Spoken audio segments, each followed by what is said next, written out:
Alors j'ai commencé la photographie il y a peut-être une quinzaine d'années. Je n'ai jamais fait d'études de photographie, mais j'ai fait des études d'histoire en me disant que c'était toujours important d'apprendre à structurer une pensée, à bien écrire et à bien lire les choses. Et donc ce temps d'études et de liberté lié à la fac m'a permis de commencer à faire des images. Donc j'ai commencé à voyager, j'ai commencé à travailler un petit peu à l'étranger. Et de fil en aiguille, j'ai commencé à composer mes premiers reportages que j'ai vendus dans la presse. Et de fil en aiguille, j'ai continué à travailler, à publier des sujets en étant toujours indépendante. Et donc j'ai fait une grande partie de ma carrière comme ça. Et aujourd'hui, je continue en partie ce modèle-là, mais je suis aussi plus orientée vers des travaux artistiques, notamment avec Cyril, et des travaux personnels de photographie. Je sais pas ce que je vais pouvoir dire avec ça, moi.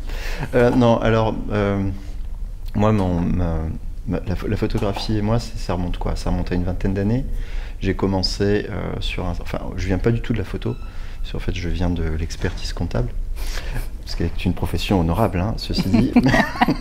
Mais voilà, donc, et en fait, c'est vraiment j'ai bifurqué à 90 degrés vers la photographie, et j'ai bossé pendant 8 ans sur un CAP photo comme prof.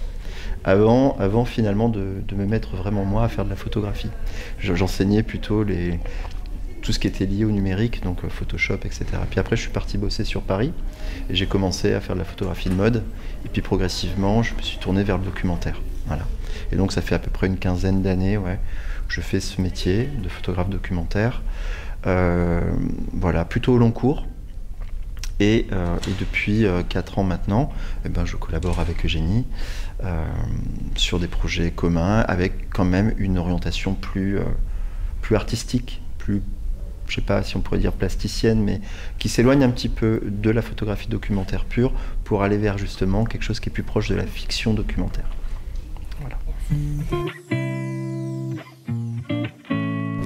Alors moi, je pense que l'origine de ce travail revient à un moment assez drôle et étonnant. Nous étions dans les Pays-Baltes pour un tout autre travail, et un jour, nous sommes en train d'arriver à Tallinn en voiture, et je me souviens exactement dire à Cyril « Arrête-toi, il y a un robot sur le trottoir ». Cyril donc s'arrête instantanément. Le robot est là-bas.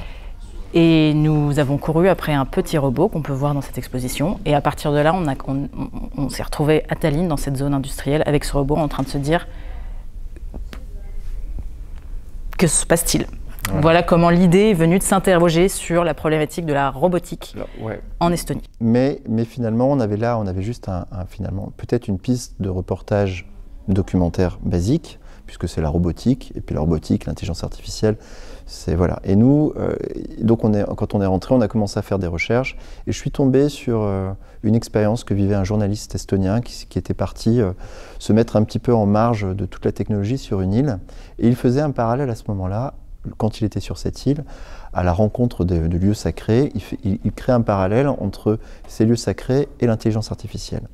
Et de fil en aiguille, on retrace un petit peu le lien qu'a l'Estonie avec à la fois son paganisme, à la fois pas son paganisme, mais son folklore, et également la technologie. On se rend compte que c'est un pays qui est un petit peu leader en intelligence artificielle, et qui est également très attaché à ses vieux cultes, à ses vieilles croyances, au point d'appeler leur programme gouvernemental de sensibilisation à l'intelligence artificielle CRAT AI. Et là, on découvre une entité qui est le CRAT, qui est un golem, qui est une entité du panthéon païen estonien, qui en fait est un esclave de l'homme à la manière d'un robot. Voilà. C'est un peu l'idée. C'est un peu compliqué, donc on peut revenir un peu là-dessus, mais voilà. Donc là, vas-y. Mais l'idée, quand on a commencé à travailler sur ce sujet qui a quand même été une vraie recherche, autant photographique qu'intellectuelle, que historique, parce qu'on a mis les pieds dans un pays qu'on ne connaissait pas du tout, en s'intéressant à des légendes qu'on ne connaissait pas du tout, des questions de technologie pas forcément très faciles d'accès. Donc on a vraiment recherché comment mettre cette histoire en photographie. Et ça n'a pas été facile, c'était assez nouveau. mais c'était définitivement un format qui nous a semblé assez pertinent pour faire passer des idées et de la poésie. Et voilà, et de la poésie, parce que c'est travailler sur la métaphore, quand on vient du documentaire pur et dur, c'est quand même le pas de côté qui est séduisant. C'est-à-dire d'aborder les sujets avec toujours un côté un peu fictionnel ou décalé. Et c'était purement un bac à sable. C'était un parfait terrain de jeu pour expérimenter des choses. En revanche, on ne savait pas du tout comment, à l'époque, on allait pouvoir lier l'intelligence artificielle et cette bestiole qui est le Krat, comment on allait créer ce lien qui semblait simple pour les Estoniens, mais qui pour nous... qui visuellement était particulièrement compliqué était complexe. Donc c'est un travail purement d'exploration, comment on représente le Krat aujourd'hui en déambulant dans les forêts estoniennes, comment on use de la métaphore pour essayer d'expliquer des choses, comment on fait appel à des nouveaux procédés d'incrustation de données pour essayer de rendre ce projet également un petit peu didactique sur l'intelligence artificielle. Voilà, donc il y a eu tout un vrai travail de recherche qui nous a qui jusqu'à aujourd'hui, puisqu'en fait c'est un work in progress permanent. On a encore... Ouais, maintenant, je pense que le projet est bien ancré, mais ça nous a pris du temps pour essayer d'en faire quelque chose de simple aussi. Voilà. Je me souviens de longs moments de réflexion. C'est vrai que ce qui a été assez particulier, c'était de déconstruire nos modes de fonctionnement. Donc on a le fruit de nos 3, 4, 5 reportages en Estonie, selon les saisons, selon les événements, etc. Et donc on a toute cette galerie de photos qu'on a choisies, qu'on a éditées, qu'on apprécie.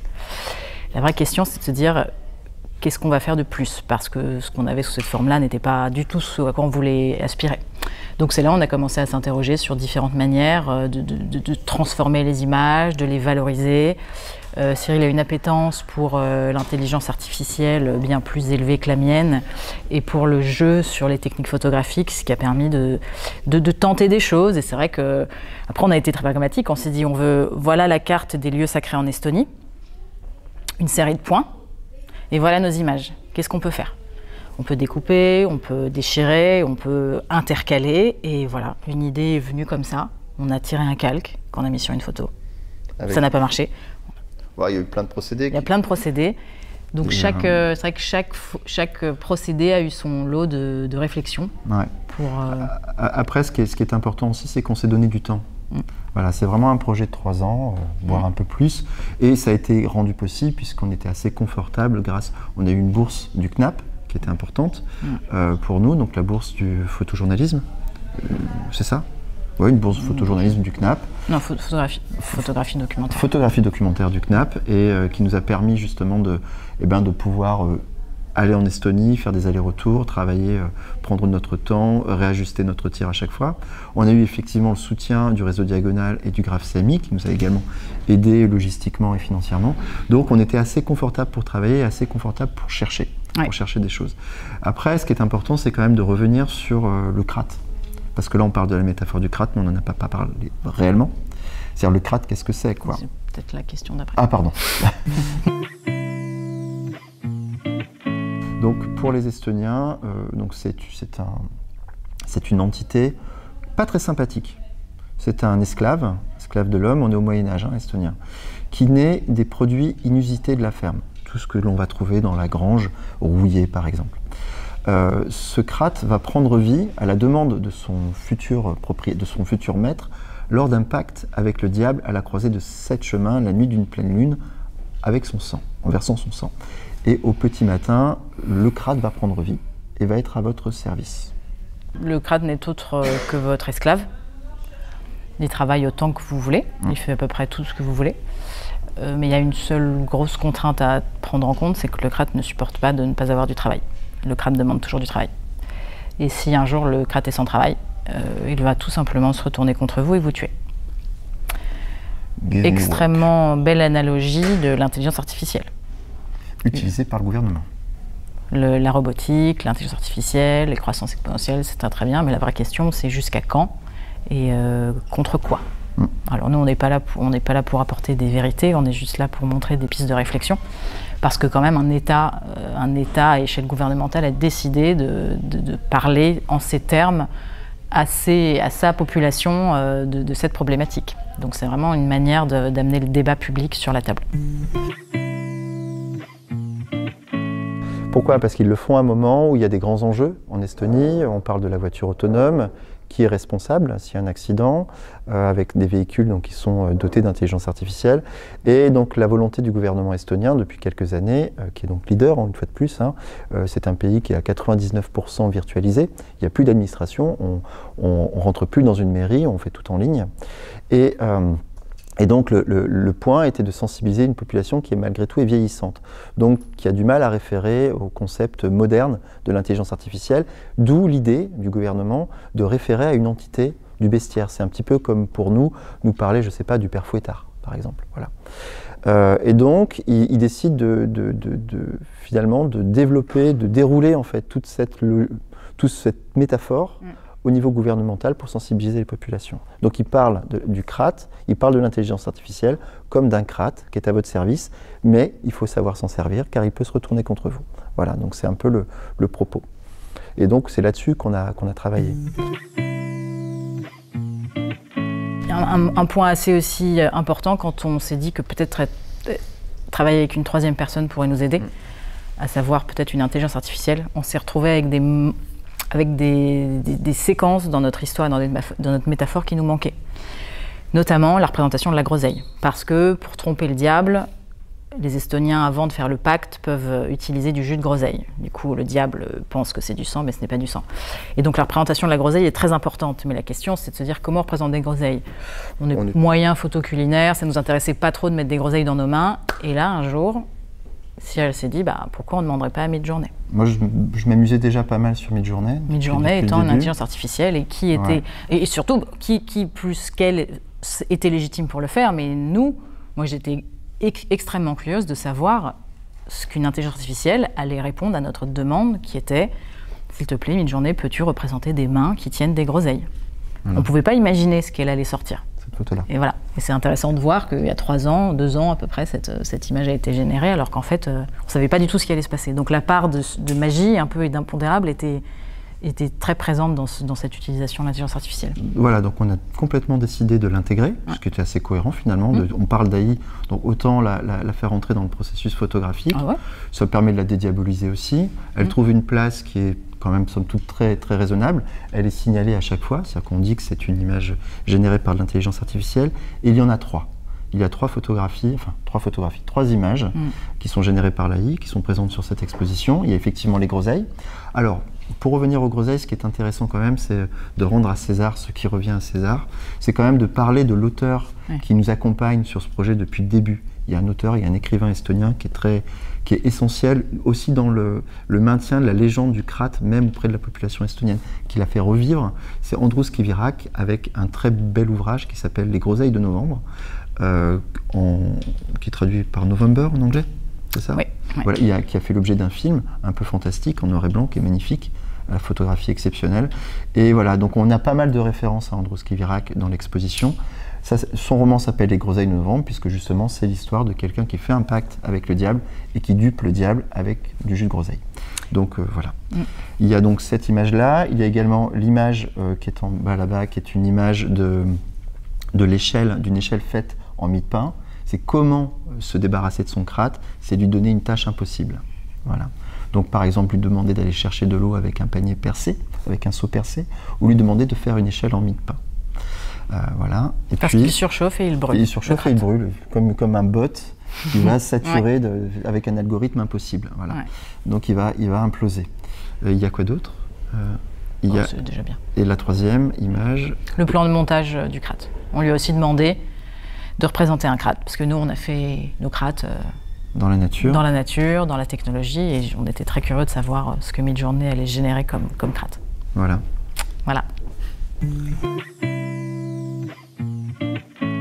C'est cool. C'est cool. C'est plutôt... Vas-y. C'est très bien. C'est très bien. De toute façon, je pense que plus on est de cerveau, plus on est intelligent. Le travail en équipe est super important. Enfin, c'est comme ça qu'on réussit, je pense, à bien avancer, surtout pas à faire des choses tout seul. Après, c'est comme tout travail d'équipe, il faut trouver son équilibre. Il faut trouver son rythme, il faut trouver sa place, il faut trouver ses processus. Donc il faut s'entendre sur plein de choses. Avec des zones d'intime très profondes, avec les peurs des uns, les peurs des autres, mais c'est comme un petit bateau à mener à travers plein d'océans. Tu marches sur un fil, et c'est quand même très agréable aussi. Ouais. Voilà, c'est assez challengeant. C'est assez challengeant, mais voilà, c'est bien, c'est pas mal le fil, il faut vraiment, tu es sur ton fil, c'est un fil qui est petit, qui est bien, mais il faut avancer. Et puis, pour moi, je trouve ça très stimulant. Ouais. Puis de travailler avec ma compagne, c'est cool. Ouais. C'est très stimulant. Sinon aussi, pour dire que cette exposition, elle est là aujourd'hui avec le graphe CMI fiction documentaire, mais elle va partir en Estonie. Donc c'est chouette aussi de pouvoir en parler pour Tartu 2024, qui est la capitale européenne de la culture, l'an prochain, donc en mai, et on sera exposé dans le cadre de ce festival, voilà, avec cette exposition-là qui aura pris naissance ici. Devant un public estonien. Devant un public estonien. Et ça, c'est une autre histoire. On est terrorisés. On est terrorisés. Moi, le message que j'aimerais transmettre, déjà je peux vous montrer quelque chose. Ceci est mon téléphone. Ceci a toujours été mon téléphone. Donc le message à transmettre, moi je trouve, c'est que la robotique est extraordinaire, ça ne fait qu'améliorer le quotidien des gens. L'efficacité, l'intelligence artificielle déjà fait des choses extraordinaires dont on a tous besoin. La vraie question, c'est comment on l'utilise et qu'est-ce qu'on en fait individuellement et à échelle sociétale. Donc moi, le message, c'est vraiment l'interrogation, à savoir un crate, certes c'est rigolo, c'est estonien, mais c'est profondément inquiétant. Donc en fait, qu'est-ce qu'on veut faire de ça? Voilà. Et donc cette exposition nous amène à travers différentes étapes, la petite fille fascinée face à ce robot. La cristallisation face justement à l'intelligence artificielle. Des monstres dans la forêt, et voilà. Et on a finalement, et c'est très juste, il y a une vraie volonté didactique, c'est un petit peu pédagogique, il y a différents éléments qui sont essentiels dans la construction, c'est les piliers de l'AI. On parle évidemment de la loi des robots, d'Asimov. Asimov est souvent... Là d'ailleurs, justement, c'est un texte des robots qui est utilisé pour exprimer, pour raconter cette image-là. Donc il y a également la loi de Moore qui parle de singularité, c'est à quel moment l'intelligence artificielle va dépasser l'intelligence de l'homme, etc. Donc il y a tout un processus. Nous, l'intention derrière, c'était aussi de nous amuser avec cette métaphore, mais également qu'il y ait un petit peu une portée pédagogique, qu'on puisse comprendre un peu mieux et qu'on comprenne un peu mieux les enjeux. Parce qu'il ne faut pas avoir peur de l'intelligence artificielle ni de la robotique, il faut juste en parler. Nous, ça nous a permis de comprendre, alors peut-être que ça peut... Oui, bien sûr. Ça nous a permis d'y voir un peu plus clair. Ça a permis d'y voir plus clair et voilà, donc c'est un chemin poétique de réflexion qu'on vous propose. Autour de l'AI. Dans un pays étrange. Très étrange, mais captivant.